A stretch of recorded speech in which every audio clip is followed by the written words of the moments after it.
Bienvenue sur cette vidéo consacrée à la création d'un service d'une RESTful API construite à l'aide de Node, Express, Mongoose et MongoDB.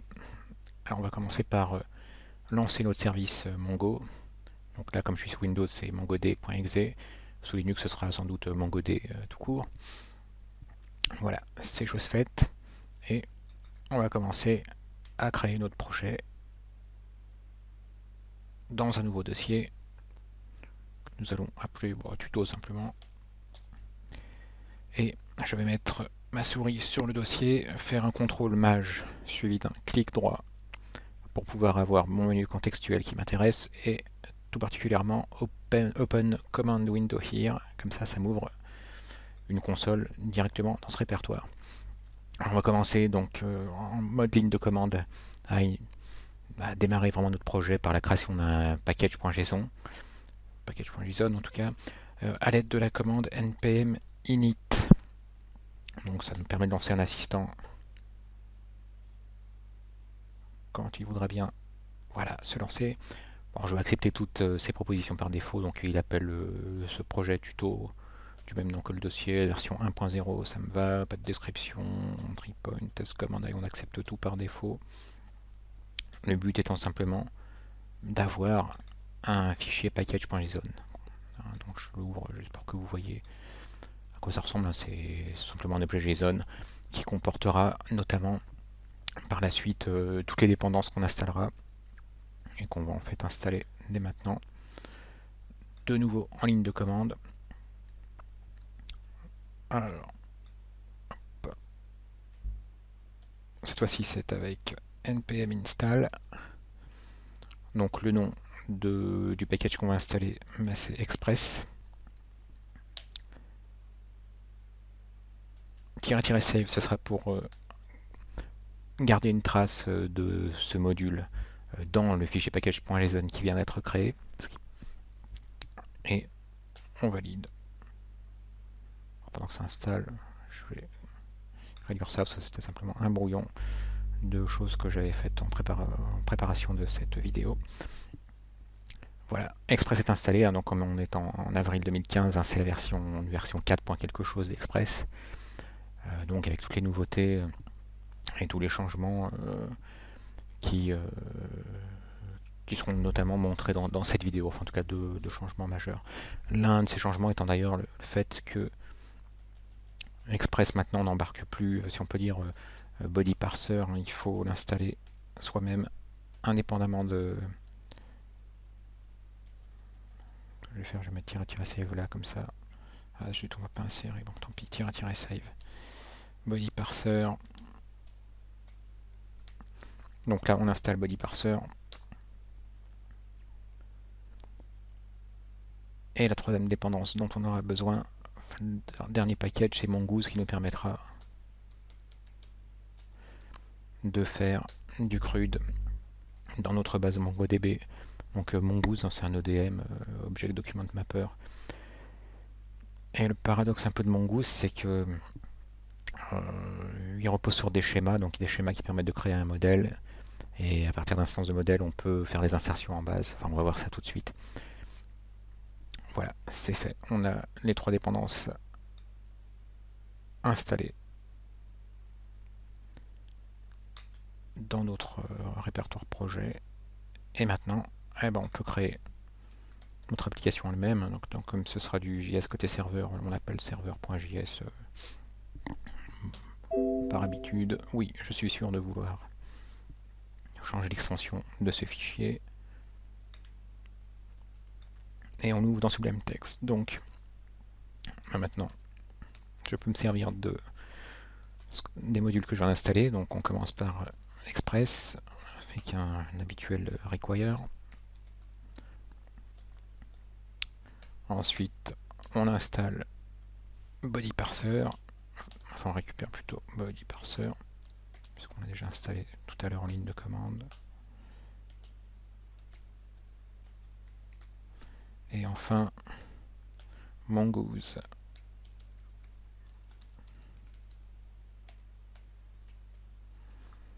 Voilà.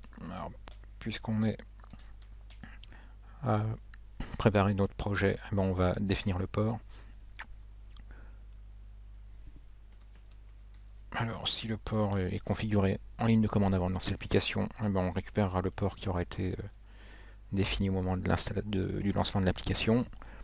Mais comme nous, on lancera simplement en local notre application, hein, donc ce qui sera choisi, ce sera le port 3000 hein, qu'on a choisi aléatoirement, puisque je ne vais pas indiquer un numéro de port au lancement, je l'indique ici. Donc ce sera le port 3000. Et enfin, on crée notre application Express. Et voilà pour ce qui est finalement le démarrage de notre projet. Alors maintenant, on va configurer.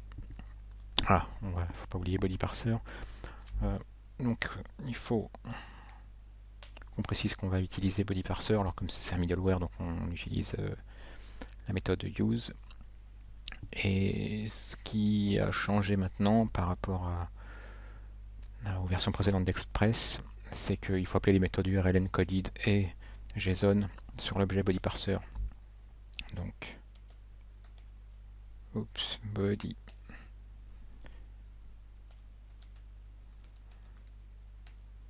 Et pour ne pas avoir de message dans la console qui dirait qu'on utilise URL encoded de façon obsolète, eh ben, il faut préciser, il faut passer également un objet de configuration en paramètre en précisant que extended est à true.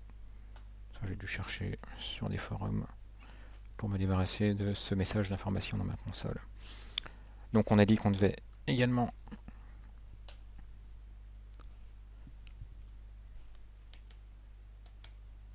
appeler la méthode JSON, et voilà, la configuration, donc l'utilisation de notre middleware body parser est achevée. Donc maintenant dans la partie plus intéressante, on va vraiment commencer à se servir de Mongoose. C'est déjà d'indiquer à Mongoose de se connecter à notre base de données, et on va le faire à l'aide de la méthode connect, et qui elle prend en paramètre simplement MongoDB. Donc on indique qu'on se connecte à MongoDB et que la base, j'indique localhost hein, puisque MongoDB est sur cette machine. Si MongoDB avait été installé sur sur notre machine, ça aurait pu être une adresse IP ou un nom de domaine. Donc nous, ça sera localhost. Et on va se créer une petite application qui permettra de sauvegarder des livres, de pouvoir les modifier, les supprimer. Je vais l'appeler Books. Et comme je pense que j'ai déjà une collection Books sur ma machine locale, donc je vais la rendre unique en indiquant simplement l'heure qu'il est. Là, il est 19h36. Voilà, ça me permettra d'être sûr de démarrer sur une toute nouvelle base de données. Alors la spécificité de Mongoose, comme je précisais en intro, c'est que Mongoose a besoin de schéma, donc c'est un peu le paradoxe puisque MongoDB c'est une base sans schéma. Mongoose lui fonctionne avec des schémas. Donc un schéma ça consiste simplement en un objet JSON qui va nous indiquer en fait quels sont les champs qu'on attend et quel est leur type. Donc là ça se fait comme on crée un schéma pour nos livres, on va appeler ce schéma book schema. Et Mongoose nous propose une méthode qui s'appelle schéma. Alors comme il y a un S majuscule, il y a des chances que ce soit un constructeur, vu que c'est la convention en JavaScript de mettre une majuscule sur un nom de fonction qui sert de constructeur. Alors on va simplement se contenter de 3 champs. On voudra que nos livres comportent un auteur, un titre, une année de publication.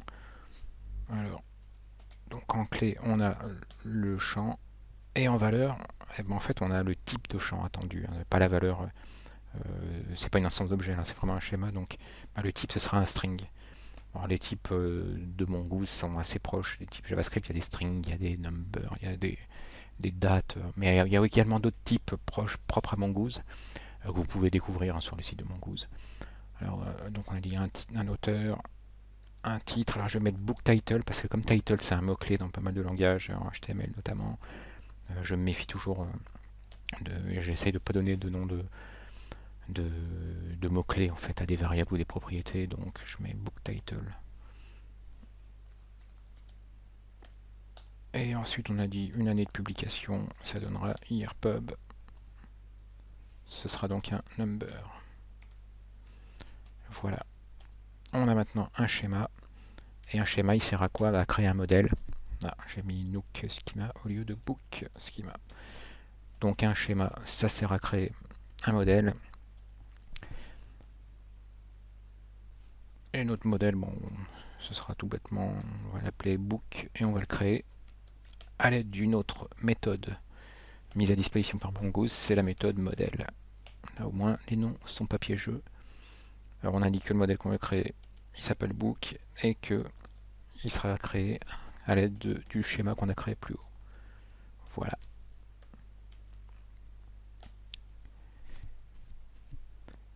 Et maintenant, eh ben on va commencer à pouvoir jouer avec une nouveauté d'Express 4. C'est l'objet bien mal nommé routeur. Mal nommé parce qu'en fait ce nom est perturbant, puisqu'on a l'impression que c'est un objet qui sert qu'à gérer des routes, mais en fait il aurait sans doute été plus approprié de l'appeler mini-app ou mini-application, peu importe.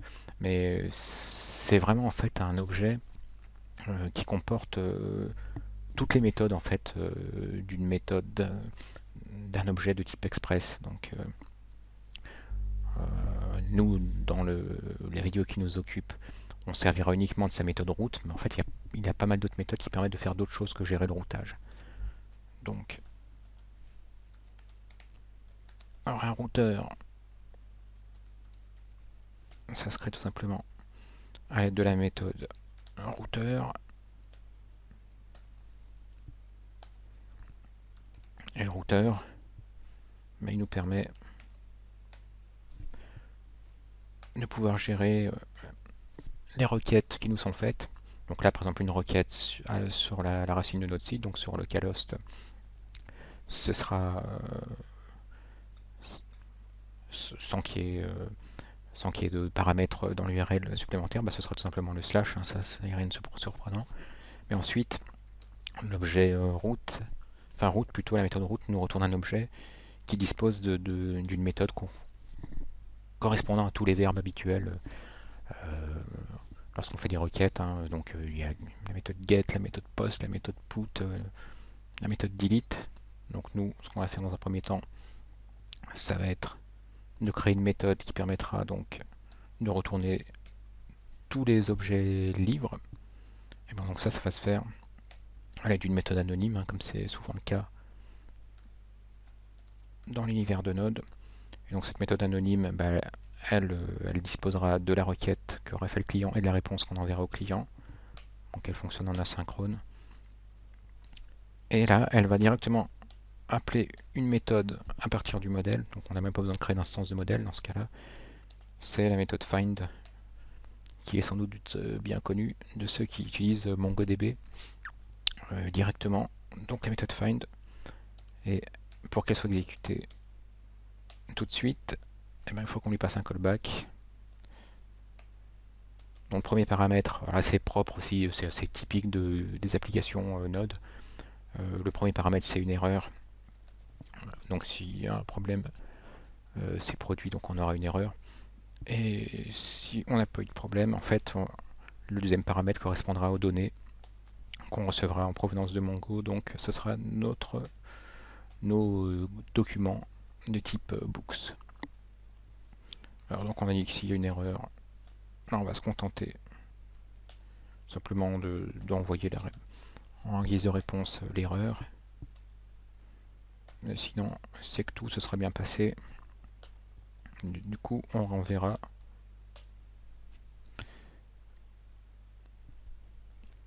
nos livres, en fait, tout simplement.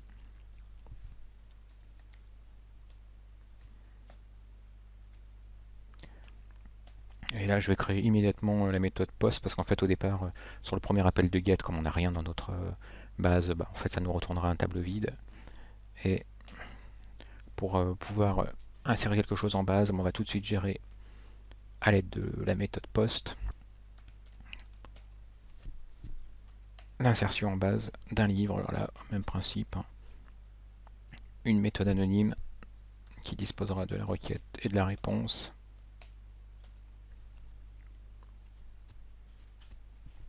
Et là, en revanche, on va créer une instance de modèle.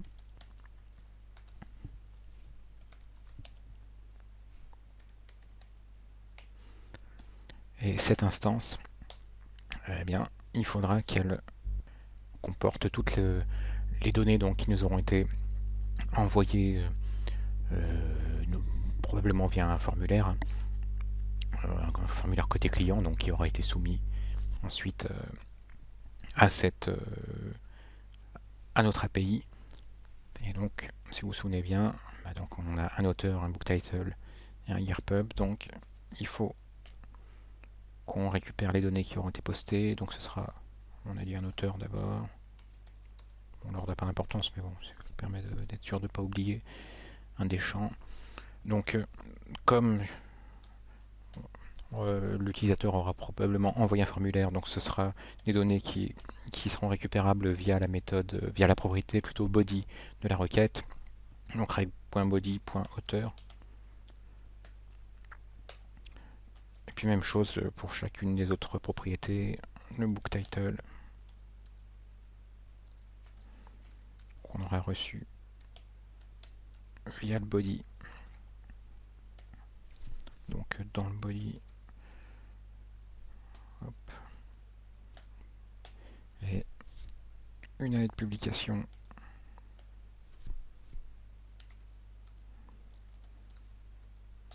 qu'on aura reçu également via rec.body. Oups, j'ai mis 2 fois. Yearpub. Donc maintenant que nous avons une instance de notre modèle, eh ben, il s'agit de la sauvegarder dans MongoDB, et ça se fait à l'aide de la méthode save qu'on peut appeler depuis une instance de modèle. Et là, il peut se produire une erreur, et en cas d'erreur, bon, comme tout à l'heure, on va pas trop se casser la tête, c'est pas ce qui nous intéresse. S'il y a une erreur, on la retourne. Et sinon, bon, on va juste simplement envoyer un message d'information sous la forme d'un objet JSON qui dira juste que le livre a été créé.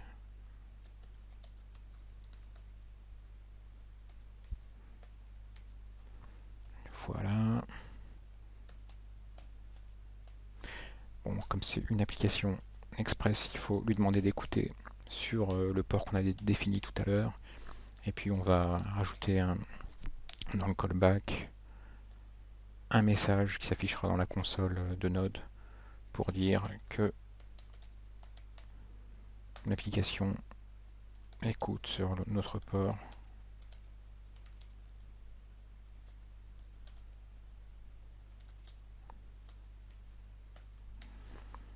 Voilà, on va tester ça tout de suite. À l'aide de, donc on lance notre application à l'aide de la commande Node sur notre fichier serveur.js. Ah, alors j'ai dû faire une typo.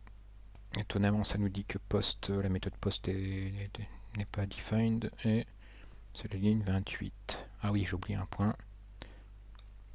Parce qu'en fait, c'est une méthode qui est retournée par l'objet, enfin mise à disposition par l'objet retourné par la méthode route. On peut les chaîner. J'avais oublié de mettre un point. Voilà, ça devrait être bon.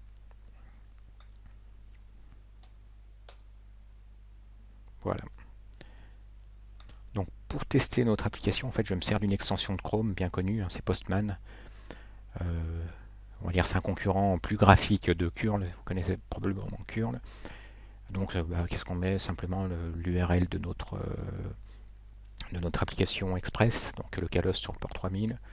Là on peut choisir son verbe, hein. Ça sera get, bon, ensuite on jouera sur le post, le put, le delete, donc là get ça nous va bien. Et on fait notre requête. Alors là, cannot get, là c'est pas bon signe parce que je m'attendais à recevoir un tableau vide. On va voir ce qui se passe. Ah oui, je me vois pas avoir demandé à mon application d'utiliser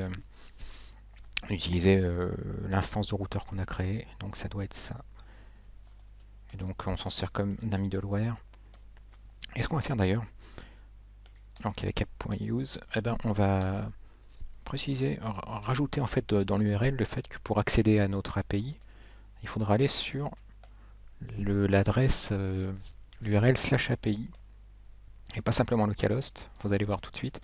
Et puis là, il faut lui dire d'utiliser le routeur qu'on a créé parce que sinon ça sert à rien d'avoir créé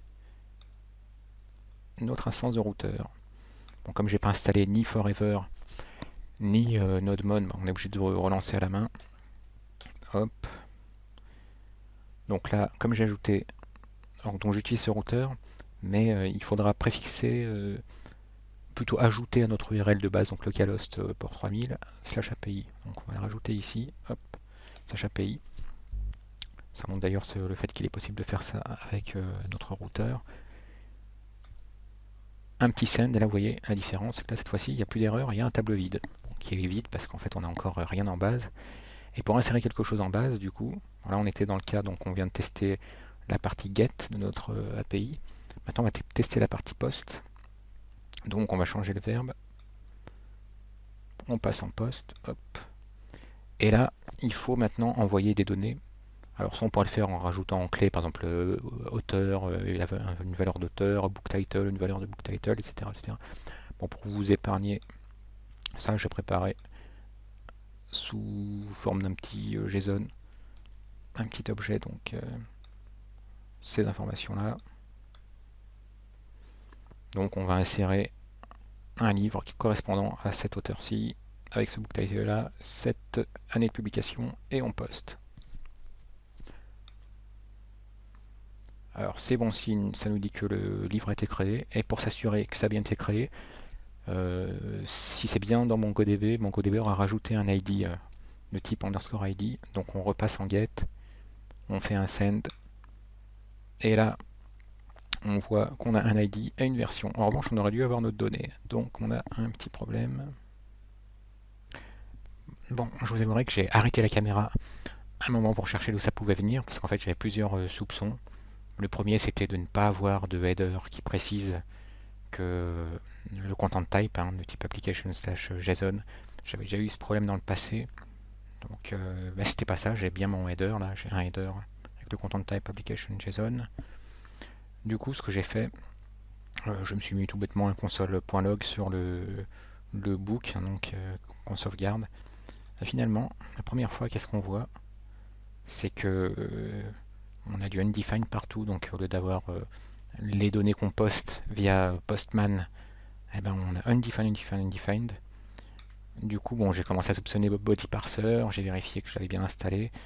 Et ben finalement, qu'est-ce que c'était? C'est tout bêtement le fait que j'étais en form data au lieu de m'être mis en raw. Donc apparemment, quand on poste soi-même à l'aide d'un objet JSON qu'on colle, qu'on copie-colle, ou qu'on saisit soi-même à la main, il faut se mettre sur raw. Une raw JSON apparemment.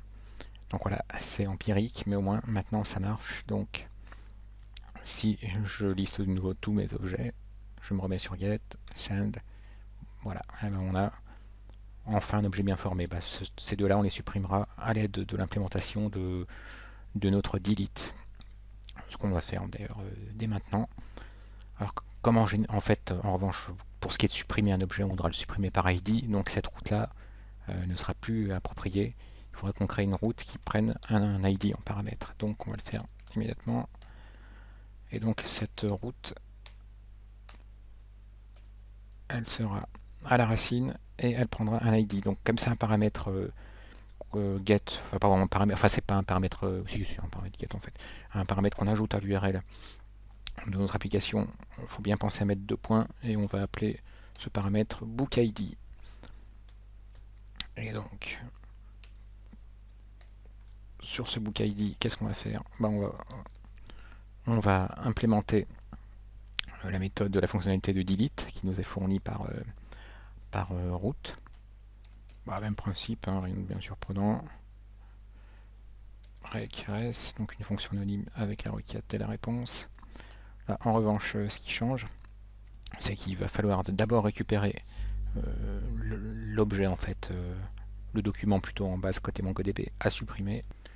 Et là, si vous connaissez Mongo, ça va pas trop vous surprendre. Donc là, Mongoose nous fournit donc sur le modèle la méthode remove. Et là, on fait une requête plutôt propre à Mongo. On précise qu'on veut récupérer un élément qui a pour ID, donc underscore ID, hein, rec.params. Alors cette fois-ci, c'est params hein, et pas body, puisque ce paramètre, on le passera à notre URL. Et on a dit que ce paramètre, on l'avait appelé bookID. Hein, donc il faut que ce bookID là, ce paramètre là, corresponde à celui qui va être passé. Et si on le trouve, donc on exécute le remove, il peut de nouveau se passer un problème qu'on gère simplement en testant s'il y a un problème. Oups, et s'il y en a un, on retourne le problème, sinon on informe que la suppression s'est bien passée à l'aide de notre habituel petit message book deleted. Voilà, on ajoute nos petits points virgules et on pense à relancer Node puisque c'est une nouvelle fonctionnalité. On peut supprimer notre console là, console.log.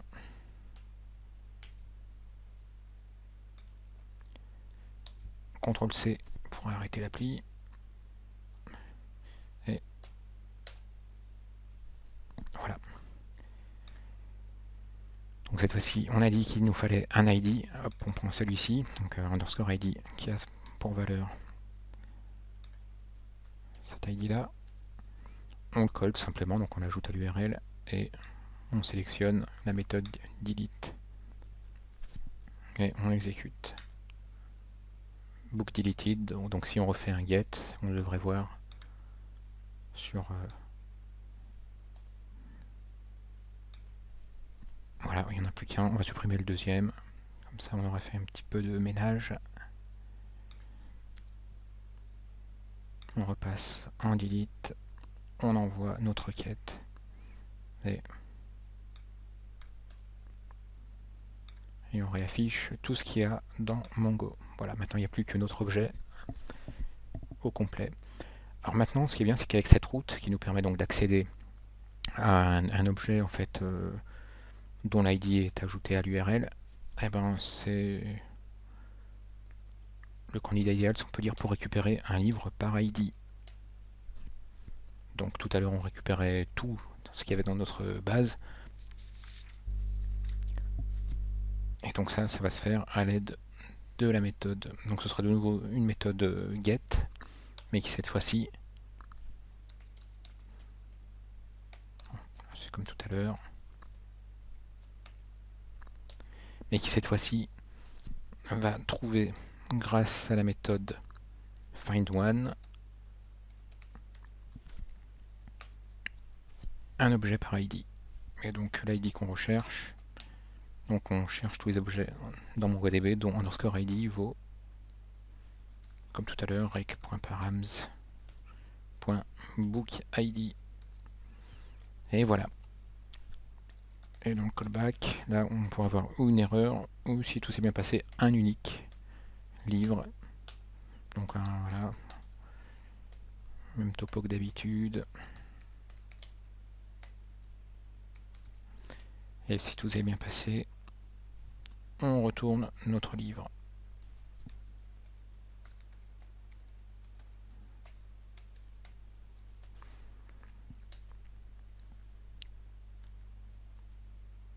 Et enfin, l'autre méthode qui nécessitait d'accéder aussi à un livre par ID, ce sera la méthode update.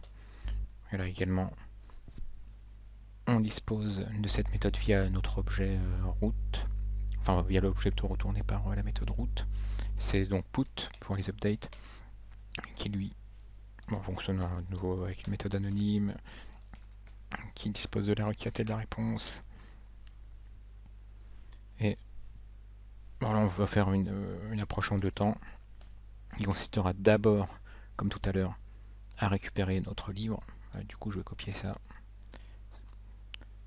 Donc comme tout à l'heure, on se contente de récupérer un livre, mais la deuxième méthode, en fait, elle va consister à donner de nouvelles valeurs, en fait, à l'objet qu'on aurait récupéré, à l'objet livre, enfin plutôt au document, mais ce qui se fera tout simplement à l'aide de book, donc celui qu'on vient de récupérer en base, auquel on effectuera donc cette fois-ci via rec.body, puisque ce sera passé via un formulaire. Vous aurez probablement une page d'édition qui vous permettra d'éditer un livre. Donc chacune des propriétés correspondant au schéma. Hop. Un book title.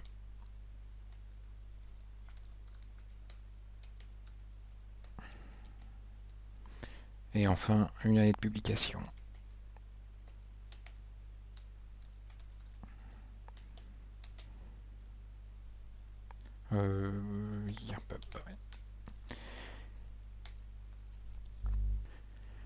Et comme tout à l'heure dans le cas d'un poste, on sauvegarde en base.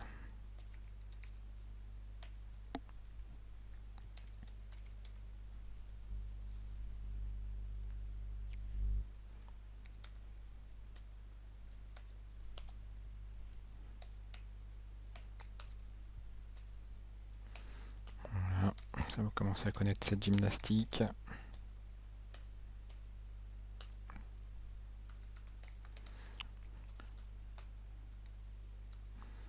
Et là on dit simplement, on informe que le livre a été mis à jour. Et voilà. Donc là normalement on a tout maintenant.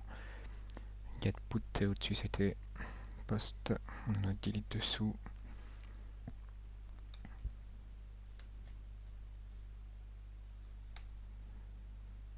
On redémarre notre appli pour prendre en compte nos modifs.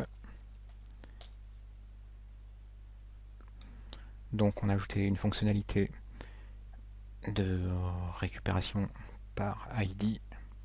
Je peux en poster un deuxième pour bien qu'il y ait deux livres différents pour bien voir qu'on récupère celui qui nous intéressait. Donc cette fois-ci on va insérer ce livre là. Donc comme toujours, notre URL. Pardon. Non pas put, on va faire un post. On est bien en row, faut pas oublier. Et le nouveau livre qu'on va insérer donc sous forme d'un objet JSON, book created. On repasse en get pour voir si on a bien deux livres en base. On a bien deux livres en base. Et donc maintenant on va tester la méthode d'update. Donc on va rajouter le fait que celui-ci serait en livre de poche. Donc on récupère son ID. On l'ajoute à notre URL en paramètres.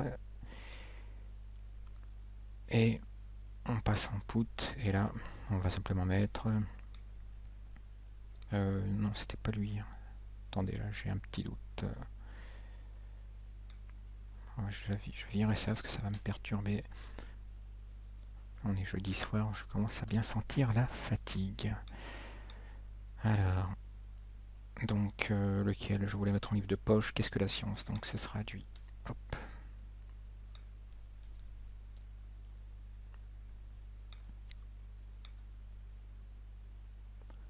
Et donc, qu'est-ce que la science?